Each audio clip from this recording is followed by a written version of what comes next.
நாம் நிறைய நேரங்களில் மகனா, மகளா, அம்மாவா, அப்பாவா, அக்காவா, தங்கையா, அண்ணனா, தம்பியா, தோழன், தோழி, இப்படி பல உறவுகளா, முதலாளி, தொழிலாளி, தலைவன், தொண்டன், இப்படி அந்தந்த சூழலுக்கு ஏற்ற மாதிரி பல முகங்கள்.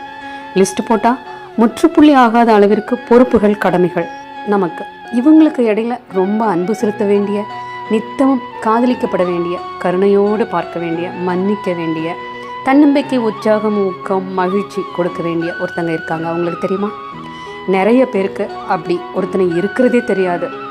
அப்படி தெரிஞ்சாலும் அது ஒரு ஒதுக்கப்படுகிற ஆன்மாவா, ஒடுக்கப்படுகிற ஆன்மாவா, பாதிக்கப்பட்டு நொந்து நூடுல்ஸ் ஆகி ஒரு ஆன்மாவாக தான் உங்களுக்கு ரொம்ப ரொம்ப நெருக்கமான ஒரு நபர். அது யார் தெரியுமா?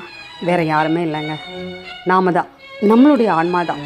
அந்த ஆன்மாவுக்கு, நமக்கு இதையெல்லாம் நீங்கள் திருப்பி கொடுக்குற வரைக்கும் நீங்கள் என்னெல்லாம் ஆசைப்படுறீங்களோ அதை அடையவே முடியாது. ஸோ முதல்ல நேசிக்கப்படுகிற, காதலிக்கப்படுகிற, மதிக்கப்படுகிற, மன்னிக்கப்படுகிற, கருணையோடு பார்க்கப்பட வேண்டிய ஒரு ஆன்மா நிச்சயமாக அதை நாம் மட்டும்தான். ஸோ நம்ம நேசிக்க, நம்மளைய நேசிக்க ஆரம்பிப்போமா?